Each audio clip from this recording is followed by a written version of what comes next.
Shalom, selamat pagi Bapak Ibu Saudara yang dikasihi Tuhan Yesus.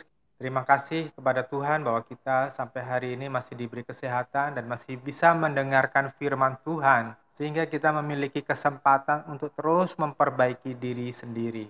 Saya mendorong kepada Bapak Ibu Saudara yang dikasihi Tuhan Yesus supaya kesempatan-kesempatan yang diberikan oleh Tuhan pada saat-saat ini, di mana kita masih bisa bernafas dengan normal, itu Bapak Ibu Saudara pergunakan sebaik-baiknya untuk mengembangkan diri, untuk kita semakin sempurna, semakin menjadi seperti Kristus. Karena jika kesempatan ini berlalu dan saudara abaikan begitu saja, maka saudara tidak memiliki kesempatan yang kedua.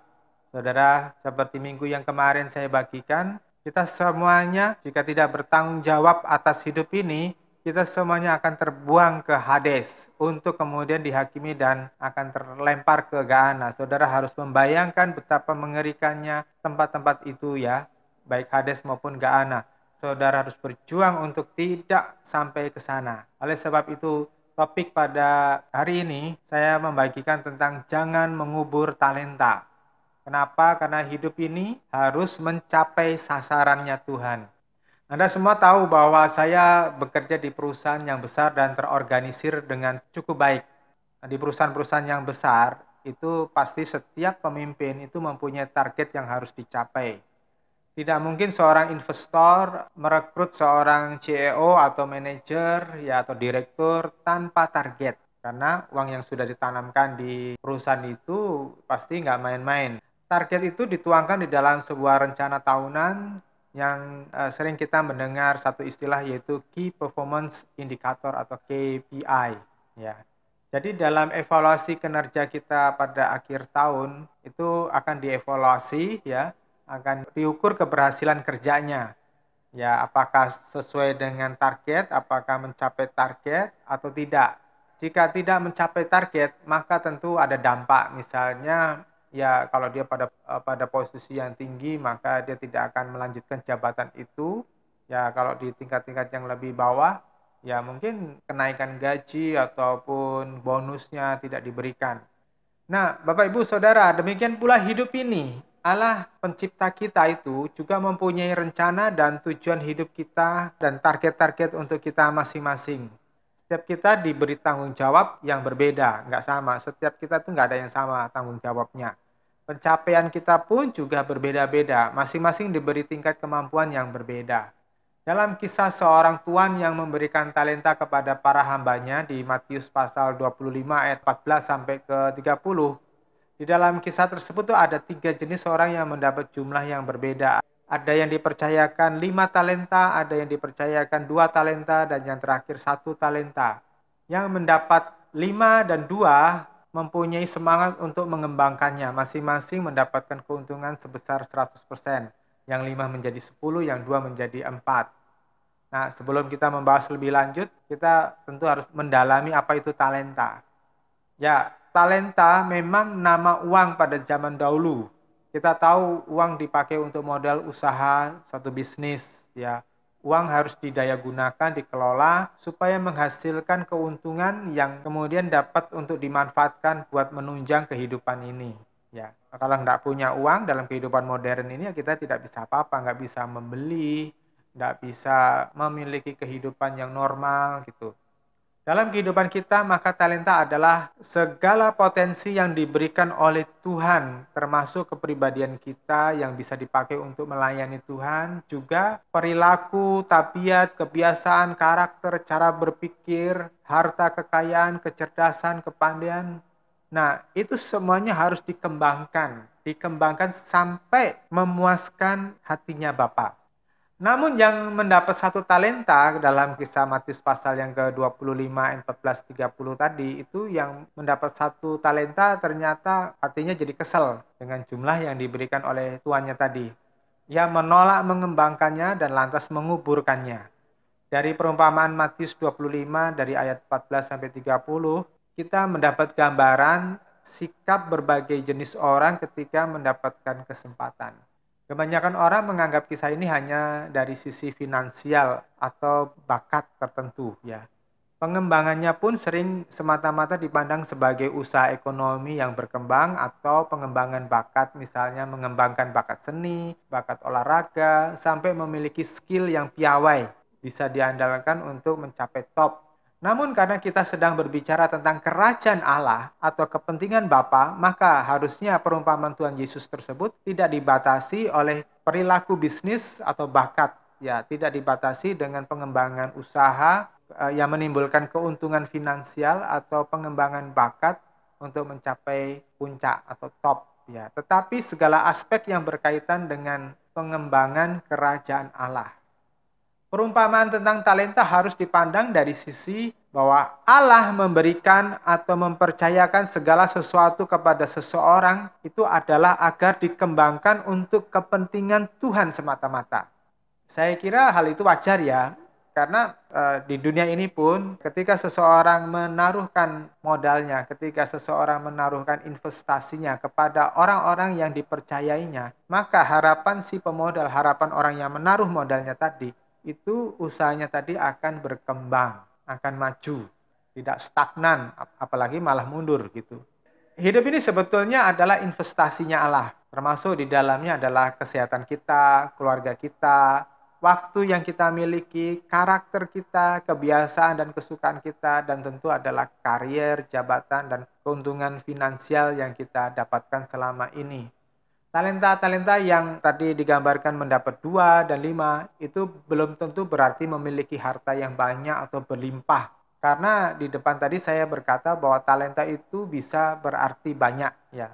Anda memiliki karakter, kebiasaan, Anda diberi beragam kesempatan untuk mengembangkan atau berubah agar dapat digunakan untuk kepentingan Tuhan. Misalnya, Bapak Ibu Saudara memiliki satu karakter, satu kebiasaan, itu Anda diberi beragam kesempatan untuk mengembangkan atau berubah agar Bapak Ibu Saudara itu dapat digunakan untuk kepentingan Tuhan secara maksimal.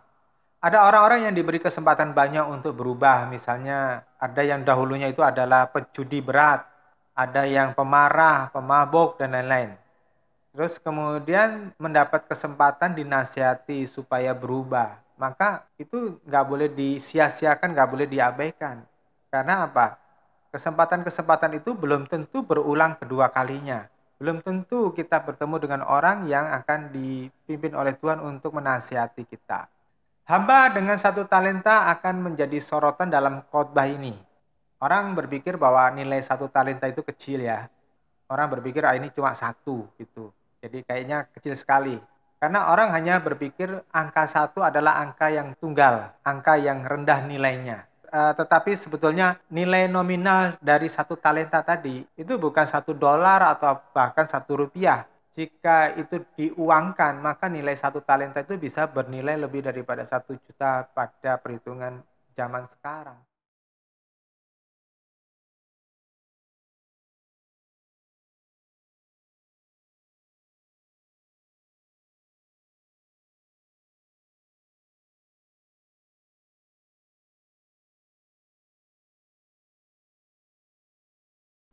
Harus disadari bahwa talenta itu bukan untuk diberikan supaya masing-masing hamba sang Tuhan tadi itu dapat memiliki sepenuhnya, memanfaatkan sepenuhnya untuk kesenangan dirinya. Kebenarannya adalah talenta-talenta itu tidak diberikan untuk dinikmati oleh sang hamba atau para pembantu tuannya tadi, tetapi dipercayakan untuk dikembangkan, dan setiap hamba tadi bertanggung jawab untuk mengembangkan talenta yang dipercayakan sang tuan, apapun kesulitannya, dan kemudian pada akhir perjalanan sang tuan tadi, para hambanya dikumpulkan untuk mempertanggungjawabkan setiap talenta yang dia percayakan dan dikembalikan kepada sang tuan. Bapak Ibu, jika talenta itu adalah kesehatan, maka tiap orang diminta untuk menjaga kesehatannya dengan cara makan makanan yang sehat dan bergizi, olahraga yang secukupnya, istirahat yang secukupnya, menjaga kebersihan badan, rumah, dan sebagainya. Ada orang-orang yang tidak pernah sakit seperti saya, ya. Selama saya sudah lulus SMA, itu saya nggak pernah sakit yang fatal yang sampai harus dirawat di rumah sakit. Tetapi ada orang yang sering sakit, misalnya terlahir dengan daya tahan tubuh yang rendah, karena mungkin waktu pas dia lahir itu prematur sehingga daya tahan tubuhnya atau ada organ tubuhnya yang tidak terbentuk dengan sempurna. Ada yang terlahir cacat seperti buta atau anggota tubuhnya tidak lengkap. Jika talenta itu adalah keluarga, ada orang yang mendapat pasangan yang ganteng atau cantik, ya secara fisik kelihatannya excellent, secara fisik kayaknya itu wah menyenangkan. Tapi ada juga orang yang pasangannya itu penampilannya, wajahnya itu biasa-biasa aja. Ada keluarga yang baru menikah sudah cepat mempunyai anak, tapi ada juga yang sulit mempunyai anak atau anak yang mereka lahirkan cuma satu selama hidup mereka. Ada keluarga yang punya anak berprestasi, ada yang biasa-biasa, bahkan mungkin ada yang cacat mental, nggak bisa sekolah. Ada keluarga yang sampai tua, bapak ibunya, suami istrinya itu semuanya utuh. Tetapi ada yang baru setengah jalan, salah satunya sudah meninggal dahulu. Ya. Jika talenta itu adalah waktu kita, ini biasanya berkaitan dengan jabatan kita, karena ini akan berhubungan dengan tingkat kesibukan kita. Anda yang mempunyai jabatan tinggi bertanggung jawab pada suatu perusahaan yang besar atau jabatan tinggi di pemerintahan, Anda pasti mempunyai waktu yang sempit dalam hidup ini karena harus mengerjakan banyak hal sampai larut malam gitu ya. Demikian pula orang yang pas-pasan pendapatannya harus membanting tulang untuk mencukupi kebutuhannya sehari-hari, sehingga hanya mempunyai waktu yang sedikit untuk bersantai. Sementara ada orang-orang yang tidak terlalu dikejar-kejar waktu karena pekerjaannya tidak mengejar-ngejar dia. Sebetulnya apapun level jabatan seseorang, ya apapun tingkat kekayaan seseorang, masalahnya adalah bagaimana memanfaatkan waktu itu. Talenta juga bisa dipandang dari sudut karakter dan kesukaan. Ada orang-orang mempunyai karakter yang keras, perfeksionis, tegas, dominan, ya artinya tidak mau ngalah dengan orang lain, tidak mau ngalah dengan pasangan. Tetapi ada juga orang yang lembut, melankolis, perasa, sabar, dan lain-lain, ya. Ada orang yang memiliki kesukaan atau hobi yang awalnya hanya untuk iseng-iseng aja, hanya untuk membunuh waktu, misalnya berkebun atau kreativitas tangan. Ada orang-orang yang dibesarkan dalam lingkungan yang tidak kreatif, pemalas, pasif, artinya menunggu perintah. Tapi ada yang biasa kreatif, rajin, dan penuh inisiatif. Talenta juga bisa dipandang dari sudut kesempatan untuk mendapatkan pendidikan. Ada orang-orang yang mempunyai orang tua yang mampu atau faktor lainnya, kemudian dia bisa mendapatkan kesempatan untuk sekolah tinggi. Ya, ada yang bisa lulus S1, S2, S3, bahkan ada yang sampai profesor. Ada orang yang kecerdasannya di atas rata-rata, kemudian dia bisa mendapatkan beasiswa sehingga memudahkan dia meraih apa yang dia cita-citakan sampai jenjang yang paling tinggi. Tetapi banyak orang yang harus puas lulus SMP atau SMA karena kondisi keuangan orang tuanya yang minim. Ya, saya mempunyai teman yang relatif tidak mampu dan anaknya ini sebetulnya cukup cerdas karena menjadi juara kelas lama SMA, tetapi si anak itu sadar bahwa orang tuanya tidak mampu. Ya, tidak mampu menguliahkan di jenjang perguruan tinggi. Sehingga dia lantas mencari pekerjaan menjadi TKW di Hong Kong. Ya, dengan harapan mendapatkan modal dan dia nanti bisa untuk berusaha pulang dari TKW. Nah, semua sudut pandang itu bisa dikembangkan sebetulnya. Misalnya ya, dari sudut pandang kesehatan, Anda yang sakit-sakitan, dengan Anda menjaga lebih baik kesehatan Anda, makan lebih teratur, ya makan makanan yang sehat, Anda bisa meningkatkan kesehatan Anda sehingga makin kuat dan makin sehat, sehingga Anda bisa dipakai untuk melayani Tuhan secara efektif. Ya kalau sakit-sakitan gimana kita mau dipakai oleh Tuhan? Kalau kita sakit-sakitan ya kita hanya bisa ngerepotin orang lain. Ya juga ngerepotin Tuhan karena kita ngerengek-ngerengek terus minta kesembuhan. Yang seharusnya kita berdoa untuk orang lain malah kita hanya ngerengek-ngerengek sama Tuhan. Saya punya seorang teman yang punya ayah yang luar biasa. Mungkin usianya sudah lebih dari 80 tahun. Lalu seorang mantan direktur dari sebuah BUMN yang terkenal. Dan beliau ini seorang yang sangat lurus dalam bekerja. Seorang yang tekun, yang rajin, dan bertanggung jawab pada jabatannya. Beliau ini suka menjaga kesehatan. Nah, saudara tahu nggak? Walaupun umurnya sampai 80 tahun, sampai saat ini itu beliau masih dipakai. Masih dipakai oleh siapa? Oleh gerejanya. Walaupun sudah pensiun lama, tetapi beliau masih dipakai di gerejanya untuk menjadi ketua tim pembesuk. Jadi kalau ada saudara-saudara di dalam gerejanya yang mempunyai masalah, nah beliau ini menggerakkan teman-teman yang lainnya yang jauh lebih muda untuk membesuk jemaat yang mempunyai masalah. Jadi apapun yang saat ini ada pada kita, kita ini sebetulnya masing-masing diberi kesempatan untuk mengembangkannya. Tetapi kesempatan tiap orang berbeda satu dengan lain. Kesempatan itu bisa sangat besar bagi satu orang, tetapi juga bisa sedikit bagi orang yang lainnya. Namun bagaimanapun, untuk mendayagunakan kesempatan itu tergantung kepada kemauan kita untuk berkembang atau tidak. Atau tergantung pada masing-masing orang apakah mau menyisihkan waktu untuk belajar mengembangkan dirinya sesuai pimpinan Tuhan atau tidak. Ada seorang jemaat yang bertanya kepada saya bagaimana kita bisa mendengar suara Tuhan, bagaimana kita bisa berkembang, mengerti jalan-jalannya Tuhan. Dia berkata seringkali kita salah jalan, seringkali kita berpikir bahwa Tuhan itu menyediakan segala sesuatunya. Gitu. Terus saya berkata, coba kamu perhatikan dalam 4 tahun, 5 tahun ke belakang, setiap khotbah yang saya bagikan, termasuk sebelum masa pandemi ini gitu ya. Engkau akan melihat bahwa topik khotbah saya itu sangat berbeda dengan puluhan tahun yang lalu. Ya, topik khotbah saya dalam 4-5 tahun yang lalu adalah berbicara bagaimana mengerti kehendak Tuhan, bagaimana hidup sesuai dengan firman Tuhan, bagaimana mengerti panggilan Tuhan. Terus kemudian jemaat itu berkata, ya saya kurang memperhatikan pada waktu yang lalu. Saudara yang dikasih Tuhan Yesus, saya bisa mengerti dan saya bisa memahami. Karena apa? Banyak orang memang ketika mendengarkan khotbah, mendengarkan firman Tuhan itu sambil lalu saja. Saya sering mengilustrasikan banyak orang itu mendengar firman Tuhan, mendengar khotbah itu seperti mendengar tukul berbicara.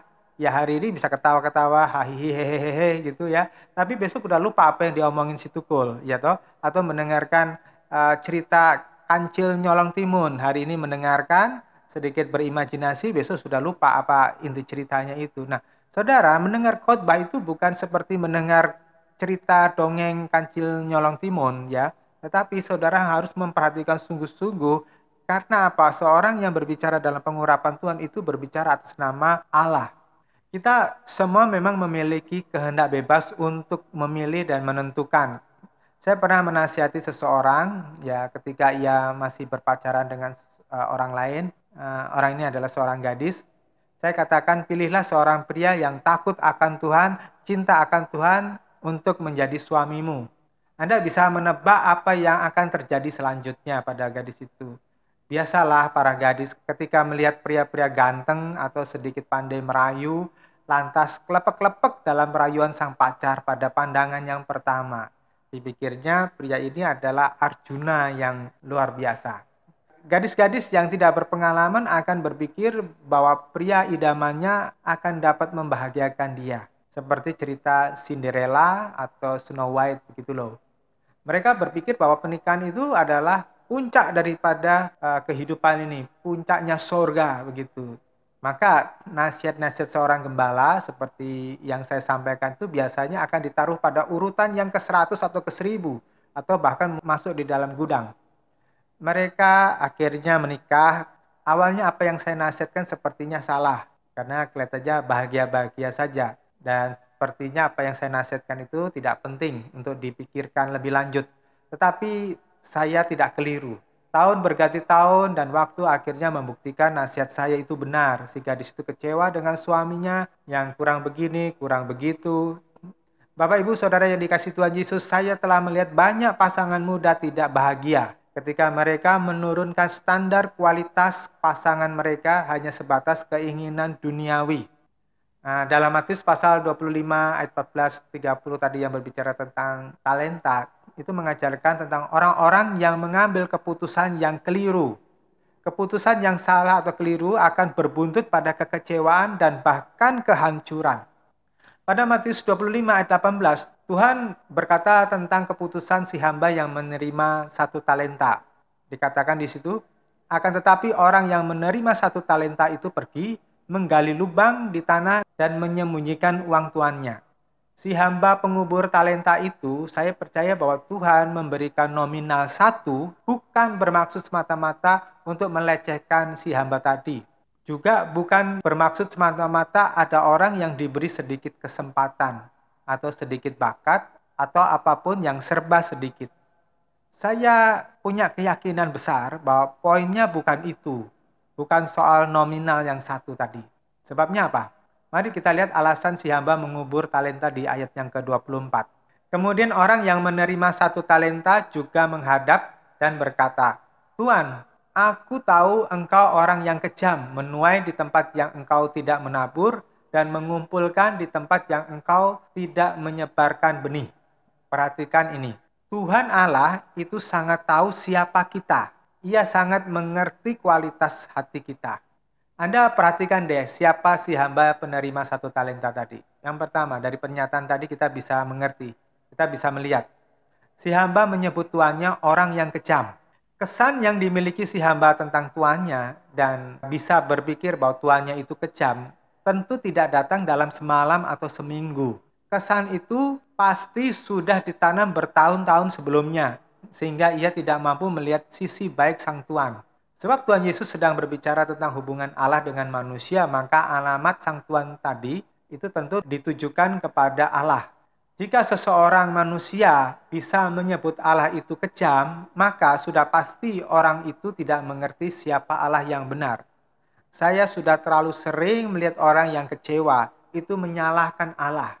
Mengatakan bahwa Allah itu tidak adil, mengatakan bahwa Allah itu kejam, mengatakan bahwa Allah itu tidak ada kasih. Ada banyak orang Kristen walaupun anak pendeta sekalipun tidak mengerti siapa Allah yang benar. Banyak orang Kristen yang sekolah tinggi sekalipun tidak mengerti siapa Allah yang benar dan apa kehendak Allah. Banyak orang muda yang lulus seminari Alkitab atau STT, Sekolah Tinggi Teologi, bahkan mencapai gelar doktor, juga bisa tidak mengenal Allah yang benar. Banyak orang mengalami mujizat pun juga belum tentu mengenal Allah yang benar. Saya telah membuktikan begitu banyaknya orang Kristen dengan berbagai alasan meninggalkan Tuhan atau setidak-tidaknya mengabaikan panggilan Tuhan. Saya menemukan banyak orang Kristen kecewa karena harapan-harapan duniawi mereka itu tidak tercapai, tidak dijawab oleh Tuhan seperti yang mereka kehendaki. Banyak orang Kristen salah mengerti tentang Tuhan atau mereka salah diajar oleh pemimpin rohani mereka. Lalu mereka merasa sebagai anak boleh sembarangan mengatur Tuhan agar mengabulkan segala permintaan mereka. Ada seorang pengajar yang ngawur berkata bahwa Tuhan telah menandatangani cek kosong dan orang percaya tinggal mengisi sesukanya, mau barang mewah, mau uang, mau suami yang ganteng, mau istri yang cantik, mau jabatan dan lain-lain. Pokoknya terserah kita, itu kata si pengajar yang ngawur tadi. Saya katakan itu adalah pengajaran yang melampaui batas. Saya katakan itu kurang ajar sekali. Menjadikan Tuhan sebagai kacung kita. Saya tidak memungkiri mujizat dan kuasa roh yang ajaib loh. Itu ada, saya percaya. Saya tidak menampik karunia-karunia roh. Tapi sejujurnya dengan pengalaman 30 tahun saya melayani Tuhan, bahwa mujizat ya yang melimpah-limpah, pelimpahan kuasa roh, karunia-karunia roh, itu bukan pilihan yang terbaik untuk manusia Kristen. Sebab saya melihat ada orang-orang yang mendapatkan semuanya itu, tetapi tetap saja akhirnya mengkhianati Tuhan dan berbuat yang najis di hadapan Tuhan. Saya mendengar kesaksian seorang pria muda yang disembuhkan Tuhan dari COVID-19 yang parah, bahkan dikatakan saat kritis saturasinya atau kadar oksigen di dalam darah hanya 30%. Orang 90-80% aja sudah megap-megap, apalagi 30%. Dan ia sempat lewat, tetapi Tuhan menghidupkannya kembali setelah melalui alam maut. Dia bersaksi bagaimana pengalamannya setelah mati. Saya percaya hal itu. Saya telah mengalami banyak mujizat termasuk kesembuhan istri saya yang ajaib dari kelumpuhan akibat stroke. Dan ada banyak catatan mujizat yang saya lihat, saya alami sendiri dan termasuk keluarga saya alami. Tetapi berapa banyak sih orang Kristen yang lolos dari COVID-19? Kenyataannya banyak pendeta, banyak istri pendeta, banyak pelayan Tuhan, banyak yang KO. Berapa banyak sih doa-doa teman saya yang suaminya atau istrinya yang kena stroke atau penyakit yang lainnya dikabulkan? Saya kehilangan banyak teman dekat, teman perjuangan, dalam pelayanan doa atau penginjilan yang mereka meninggal pada waktu masih muda, pada waktu mereka masih produktif. Ya, banyak dari mereka yang saya kasih itu lewat. Saya punya banyak teman yang percaya pada karunia-karunia roh. Mereka sering berdoa untuk orang lain dan mengalami mujizat. Tetapi mereka sendiri lewat karena penyakit-penyakit tersebut. Ada orang-orang yang saya kenal walaupun sudah sungguh-sungguh melayani Tuhan, beribadah kepada Tuhan, tetapi pasangan hidup mereka tidak setia, mengkhianati mereka, atau anak-anak mereka menjadi nakal yang bukan main, kurang ajar. Ada teman-teman yang melayani Tuhan, ada yang menjadi pendeta, mereka berbisnis, awalnya maju, tetapi kemudian mengalami masalah ekonomi, bahkan mengalami kebangkrutan. So what? Anda mau kecewa ketika tidak mendapatkan yang Anda minta? Anda mau kecewa ketika Anda bangkrut? Anda mau kecewa ketika Anda dikhianati?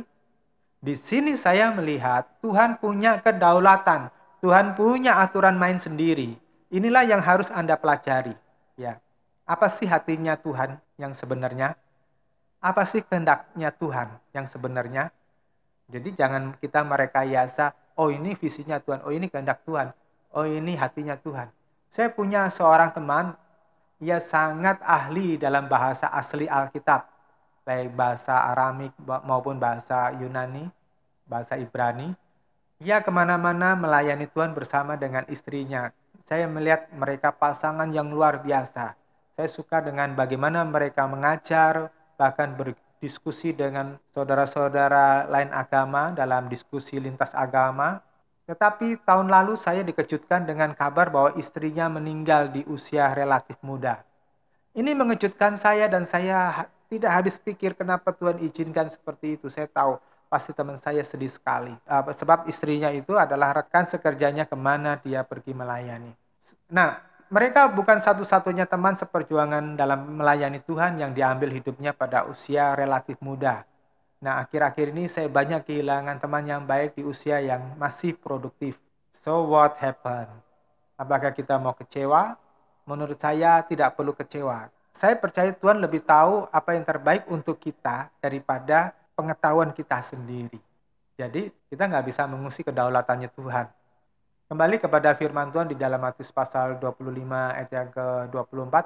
Kemudian orang yang menerima 1 talenta juga menghadap dan berkata, Tuhan, aku tahu engkau orang yang kejam, menuai di tempat yang engkau tidak menabur dan mengumpulkan di tempat yang engkau tidak menyebarkan benih. Nah, yang kedua ini, saya melihat alasan kenapa Tuhan kasih 1 talenta. Si hamba menuduh sang Tuhan sebagai orang yang egois, yang kejam, yang mengambil semua jeripayah orang lain. Dengan kata lain, si hamba menuduh sang Tuhan sebagai diktator yang kejam, yang suka merampas hak orang lain dan tidak peduli kesusahan orang lain. Hamba jenis ini adalah gambaran orang yang, satu, tidak tahu berterima kasih. Dua, tidak mau mengabdi dengan tulus kepada sang Tuhan. Karena ukurannya adalah selalu upah atau timbal balik. Dalam sebuah hubungan, baik pertemanan atau hubungan suami istri, hubungan bisnis, jika salah seorang sudah menanamkan bibit pikiran yang jahat, maka hubungan itu pasti tidak bertahan lama. Karena orang jenis ini akan memanfaatkan temannya, memanfaatkan suami atau istrinya, bahkan rekan bisnis untuk kepentingan dirinya sendiri. Kalau ada suami atau istri yang punya sifat seperti ini, kalau dalam bahasa Inggrisnya itu gold digger, artinya penggali emas.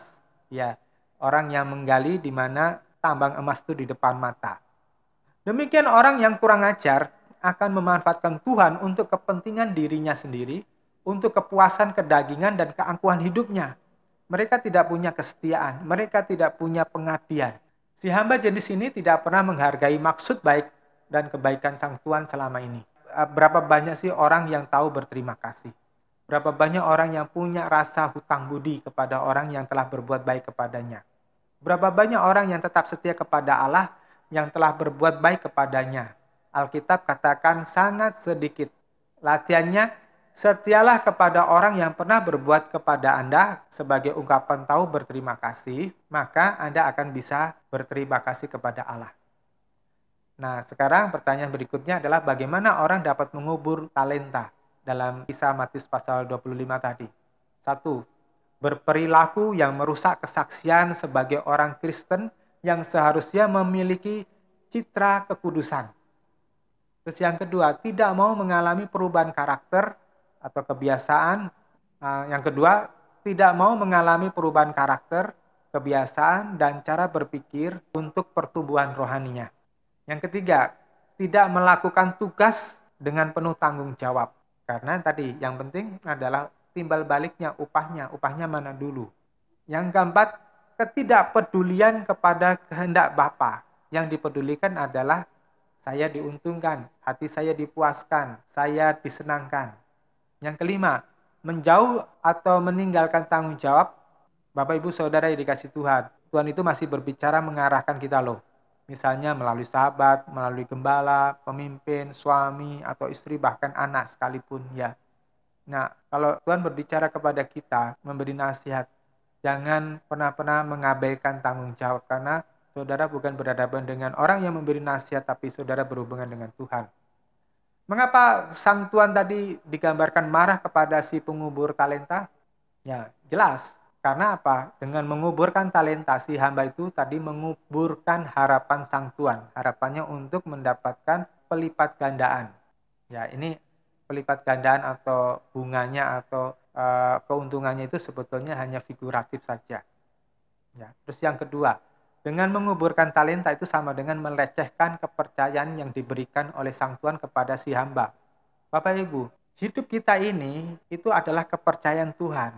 Jika kita masih sehat pada saat ini, jika kita masih kuat, jika kita masih otaknya masih encer, itu adalah kepercayaan yang diberikan oleh Tuhan. Coba saudara lihat, di sekitar saudara ada berapa banyak orang gila yang lalu lalang di pinggir-pinggir jalan. Ada berapa banyak anak-anak yang mentalnya tidak sempurna, yang IQ-nya tidak sempurna. Nah, kalau saudara itu normal, itu sebetulnya Tuhan mempercayakan perkara-perkara yang besar buat saudara. Dengan mengubur talenta, ada kemungkinan besar akan mencelakakan orang lain. Maksud akan mencelakakan orang lain itu adalah karena segala potensi termasuk kepribadian kita, harta kita, bakat kita, kepandaian kita, kecerdasan kita, itu bisa dipakai untuk melayani Tuhan.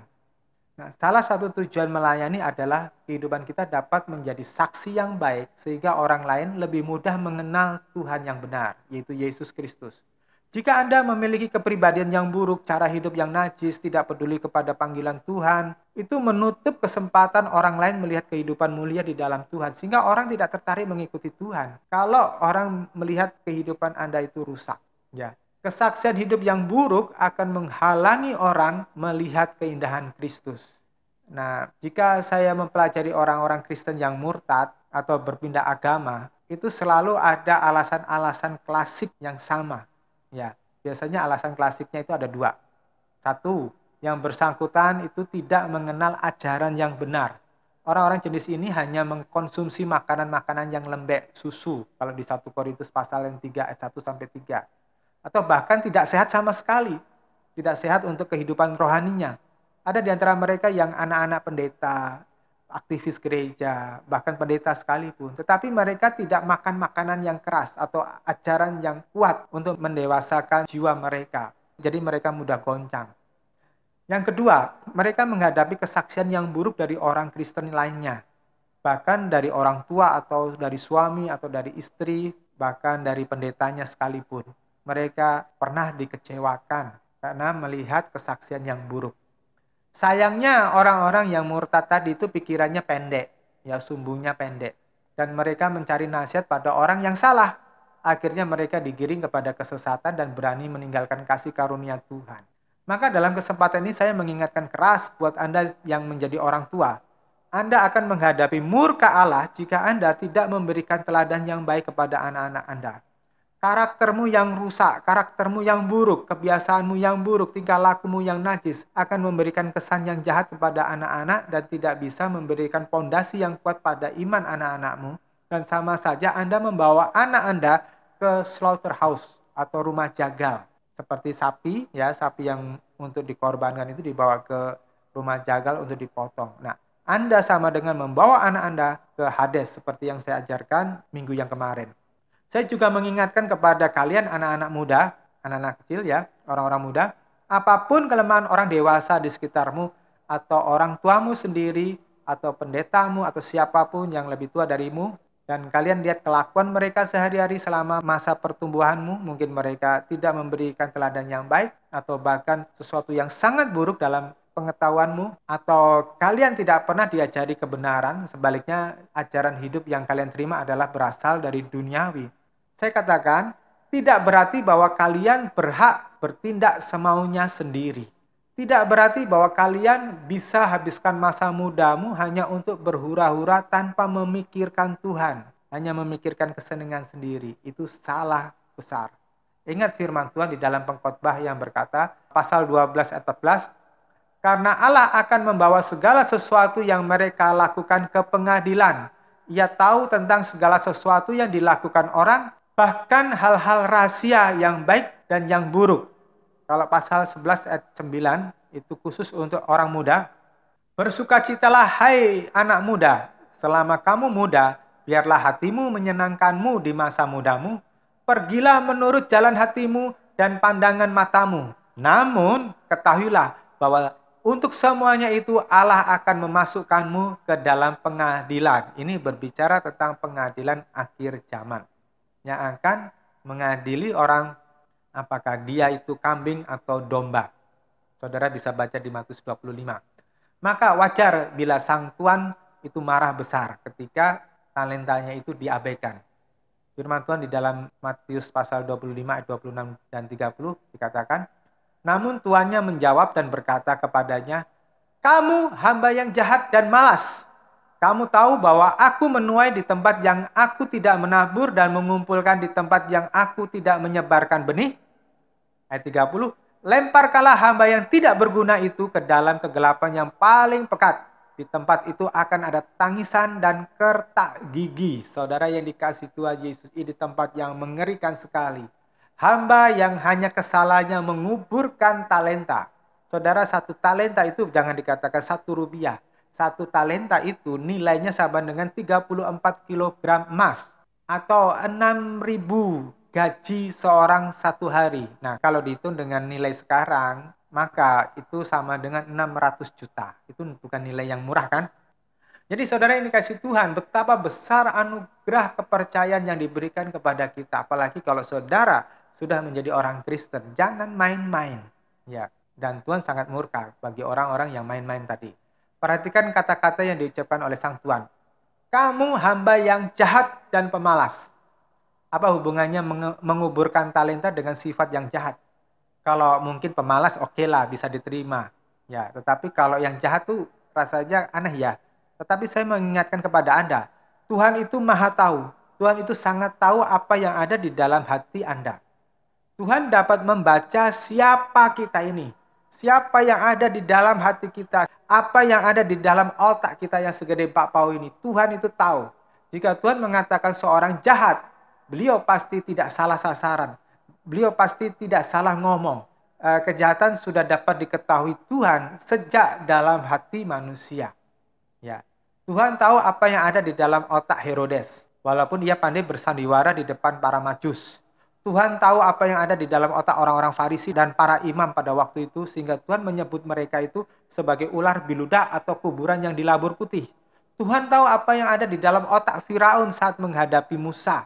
Makanya Tuhan mengatakan bahwa aku akan mengeraskan hati Firaun. Artinya Firaun itu memberi dirinya, mengeraskan hati, menolak apa yang sudah dinyatakan oleh Tuhan.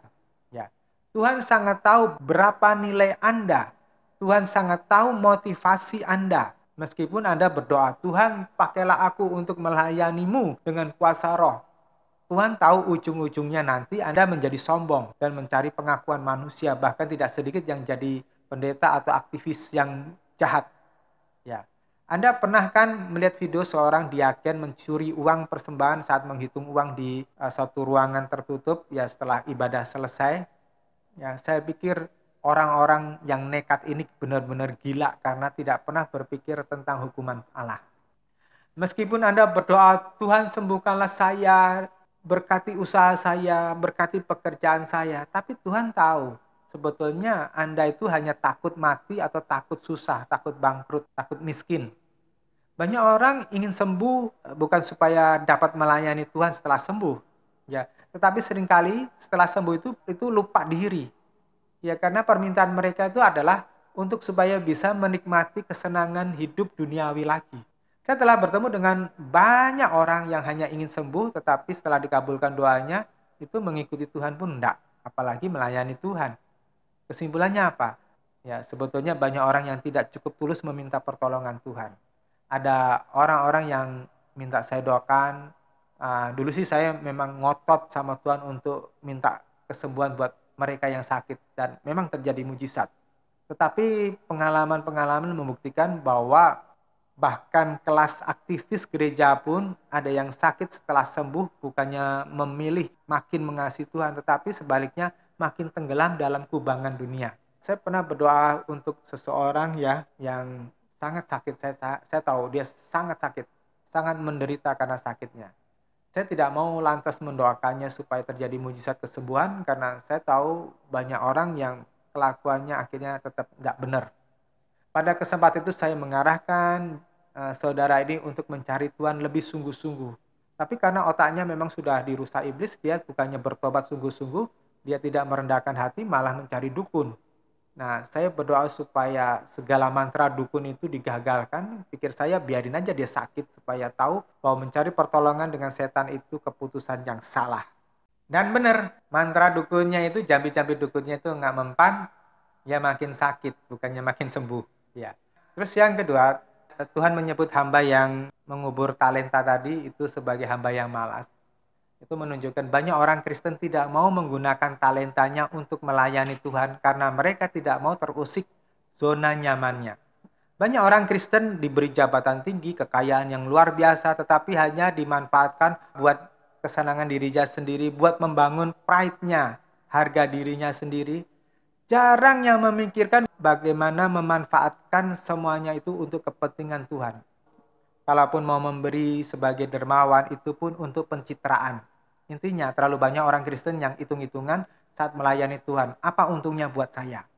Maka tidak jarang orang Kristen tidak bertahan lama dalam sebuah pelayanan. Mereka tidak bisa bertahan lama menekuni pelayanan yang dipercayakan kepadanya.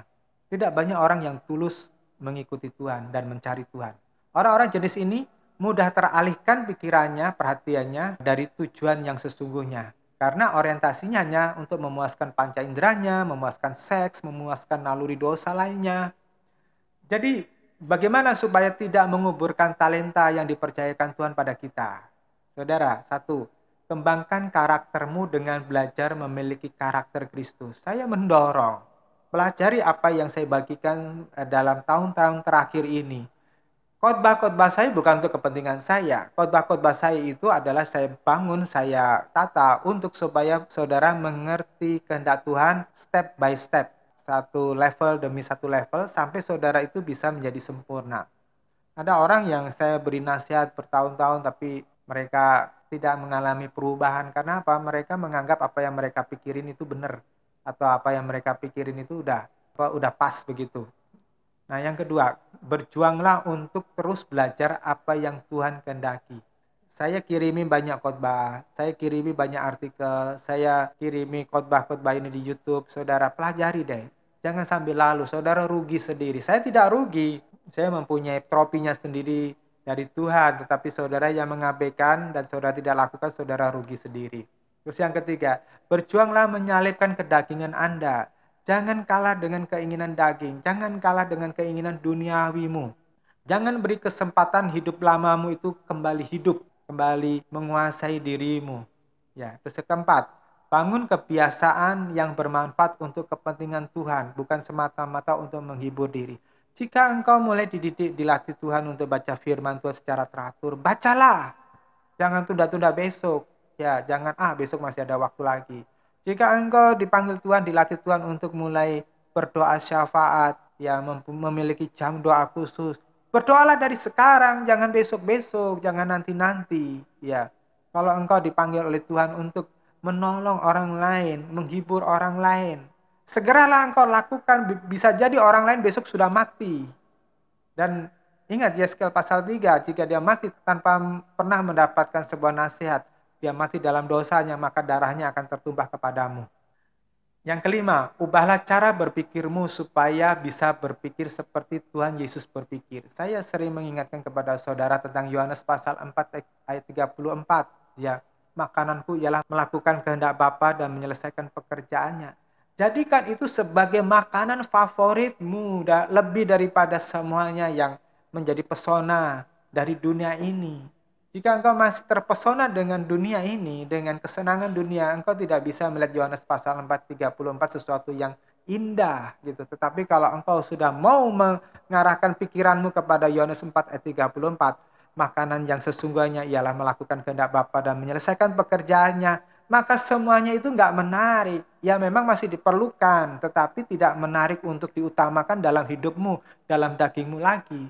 1 Petrus 1 ayat 15-16, saya selalu mengingatkan, karena aku kudus maka kamu harus kudus. Saudara, kekudusan itu harus menjadi yang kita kejar, harus yang kita ngotot kejar. Misalnya anak muda yang lagi jatuh cinta, ya seorang pemuda yang jatuh cinta melihat ada wanita yang cantik, kejar wanita itu supaya bisa jatuh cinta kepadanya gitu. Atau seorang yang sedang berlomba lari gitu, berlari sekencang-kencangnya supaya bisa menjadi juara. Nah, itu kejar saudara kekudusan itu.